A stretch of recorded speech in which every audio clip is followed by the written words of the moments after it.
Dear students and viewers, अस्सलाम वालेकुम। मैं हूं आपका होस्ट इकरार हुसैन। आज जिस टॉपिक को हम स्टडी करने जा रहे हैं वो है galvanometer.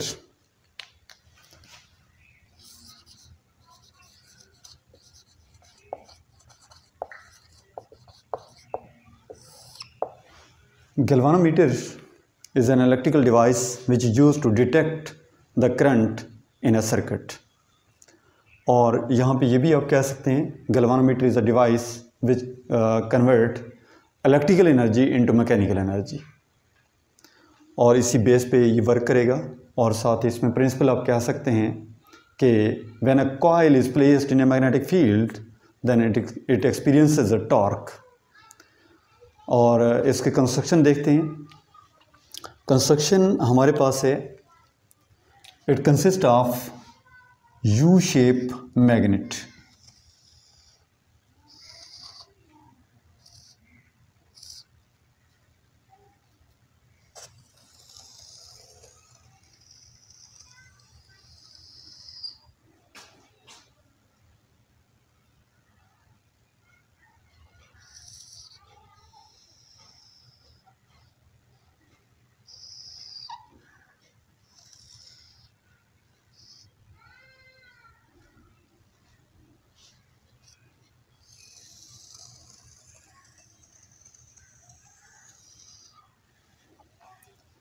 North pole and south pole.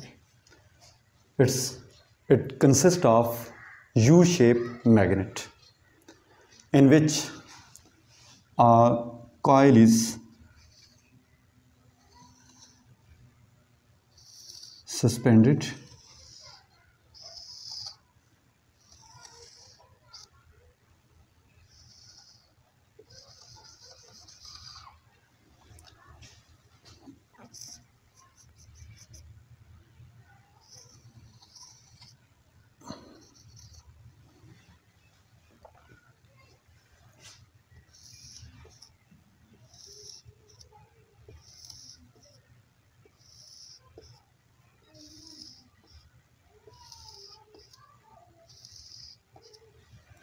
It consists of U-shaped magnet, two poles north and south. In between the north and south pole we suspend a coil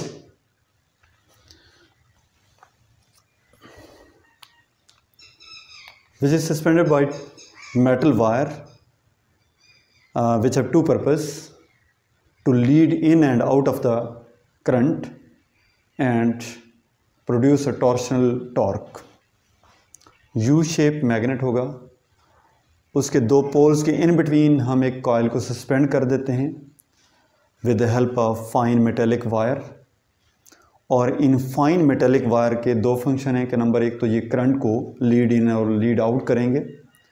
दूसरी बात ये है कि जैसे कॉइल रोटेट करेगी तो उस वायर में भी एक टर्न आएगा, एक ट्विस्ट आएगा, और उसको फिर ओरिजिनल स्टेट में लाने के लिए एक रिस्टोरिंग टॉर्क या टॉर्शनल टॉर्क प्रोड्यूस होगा which brings the coil in its original state. अब यहाँ पे हमारे पास जो इसमें टॉर्क प्रोड्यूस होगा, यहाँ पे अगर हम ऑब्ज़र्व करें कि इसमें करंट की डायरेक्शन क्या है, सपोज़ ये करंट की डायरेक्शन जिसको मैं एरो हेड से रिप्रेजेंट कर रहा हूँ। अब इसमें इसकी राइट साइड पे करंट मूव कर रहा है डाउनवर्ड डायरेक्शन में।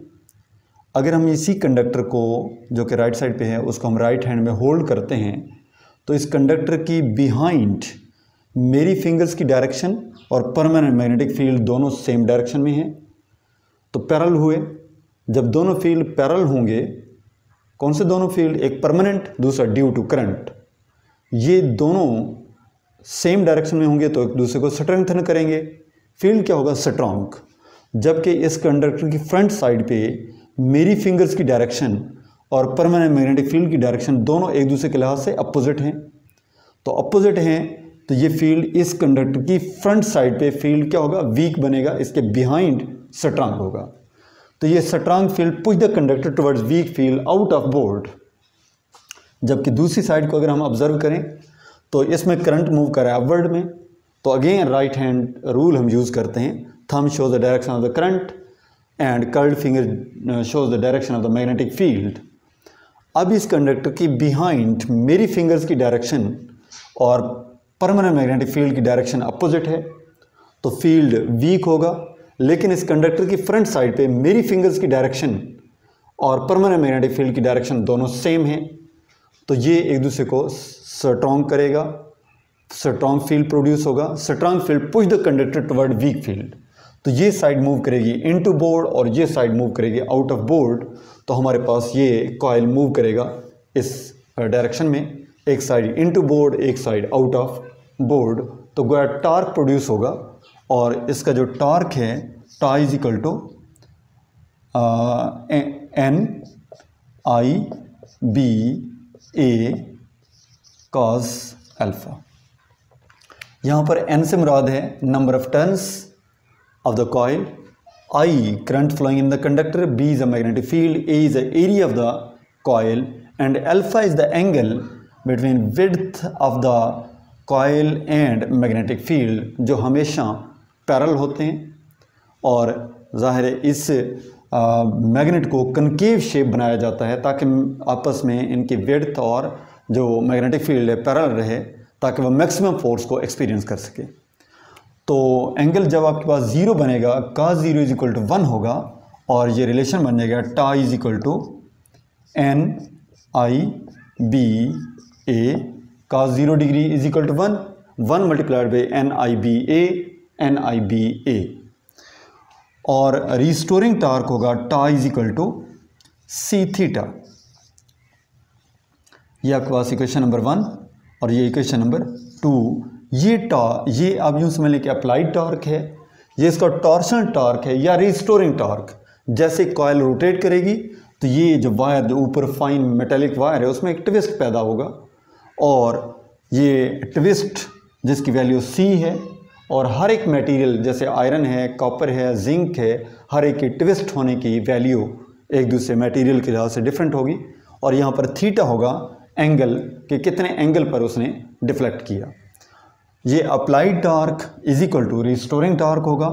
तो ये हमारे पास रिलेशन बन जाएगा N I B A is equal to C theta, comparing equation number 1 and 2।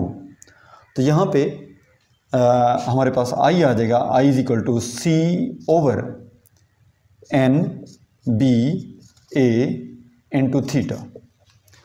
अब सी हमारे पास मटेरियल फिक्स है कि कौन सा मटेरियल है, कॉपर है, आयरन है, एल्युमिनियम है, एट्सेट्रा।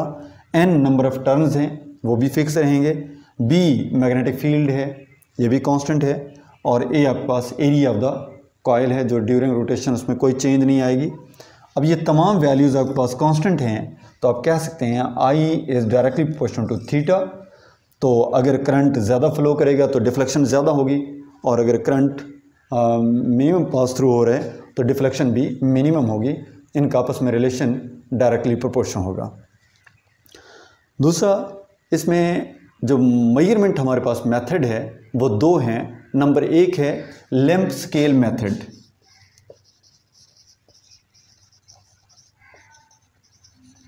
लेंथ स्केल मेथड हमारे पास ये है कि हम एक लाइट सोर्स से लाइट को इंसिडेंट करते हैं मिरर के ऊपर, और फिर हमने 1 मीटर डिस्टेंस पर हमने प्लेस कर दिया 1 मीटर रॉड, और इससे रिफ्लेक्टेड लाइट मूव करेगी, रिफ्लेक्ट करेगी, और ये मूव करेगी इस मीटर स्केल के ऊपर। और जितना उसमें ज़्यादा टर्न आता जाएगा उतना ही हमारे पास ये visible spot, light spot move करेगा from one end to another end. तो इस तरीके से हम उसकी मेजरमेंट उस मीटर स्केल से कर सकते हैं। ये हमारे पास हो गया लेंथ स्केल मेथड। और दूसरा हमारे पास है कि पाइवेटेड गल्वानोमीटर, जिसकी अगर हम टॉप व्यू देखें तो उसके टॉप के ऊपर हम एक नीडल को लगा देते हैं।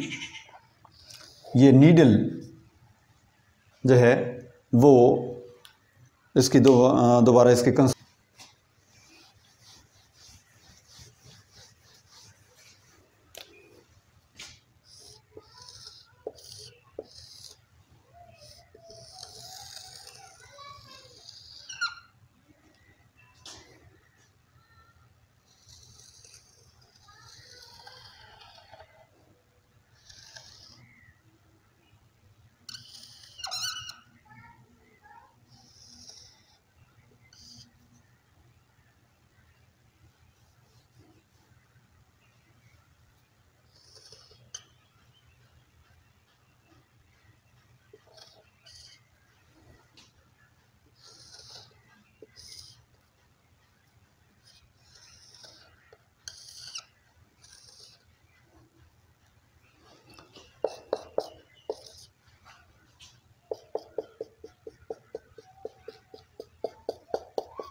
इस कॉइल के पाइवेटेड गैल्वानोमीटर है। ये कॉइल है जो एक फिक्स एक्सेस के अराउंड ये रोटेट करेगी। उसी कॉइल के टॉप के ऊपर हम एक नीडल लगा लेते हैं और जैसे कॉइल रोटेट करती है उसके साथ ये नीडल भी इस बने हुए स्केल के ऊपर रोटेट करेगी और इस तरीके से हम उसकी मेजरमेंट कर सकते हैं, जिसको हम कहते हैं वेस्टर्न टाइप गैल्वानोमीटर। तो दूसरा मेथड हमारे पास हो गया पाइवेटेड गैल्वानोमीटर या western type galvanometer, from which we can measure the current by the deflection of the needle, which can move with the coil on the scale। और यहाँ पे हमारे पास दो ज्वेल्ड हेयर स्प्रिंग्स होंगे या ज्वेल्ड बेरिंग्स आप कह सकते हैं, जिनका फंक्शन होगा नंबर एक तो करंट को लीड इन और लीड आउट करना और दूसरा रिस्टोरिंग टॉर्क प्रोड्यूस करना कि restoring torque the torque which brings back a coil to its original state। ये पाइवेटेड गैल्वानोमीटर या वेस्टर्न टाइप गैल्वानोमीटर कहलाएगा। अब हमारे पास इसकी मेजरमेंट या सेंसिटिविटी के लिहाज से हमारे पास गैल्वानोमीटर के दो टाइप्स हैं। एक सेंसिटिव गैल्वानोमीटर है which shows a very large deflection for a very small current and its needle oscillate many times, then it becomes to rest. तो सेंसिटिव गैल्वानोमीटर होगा। अब इसकी सेंसिटिविटी को हम इंक्रीज़ कर सकते हैं नंबर ऑफ़ टर्न्स को इंक्रीज़ करके, बी को इंक्रीज़ करके और एरिया को इंक्रीज़ करके, लेकिन उसमें कुछ लिमिटेशंस हैं कि इतना एरिया इतना टर्न्स उनको आप इंक्रीज़ करें ताकि उसको मैनेज कर पाएँ। ये ना हो कि कॉइल इतनी भारी हो, इतना उसका मैसिव बन जाए कि वो इजीली रोटेट ना कर सके, या आपने एरिया को बढ़ा दिया लेकिन मैग्नेट में वो मूव ना कर सके। लिहाजा उन चीज़ों को देखते हुए इसकी सेंसिटिविटी को हम इंक्रीज़ कर सकते हैं। दूसरा है stable galvanometer, the galvanometer which needle comes to rest in a very short time, it moves slowly and comes to rest. अब वो जल्दी रेस्ट में आ जाती है।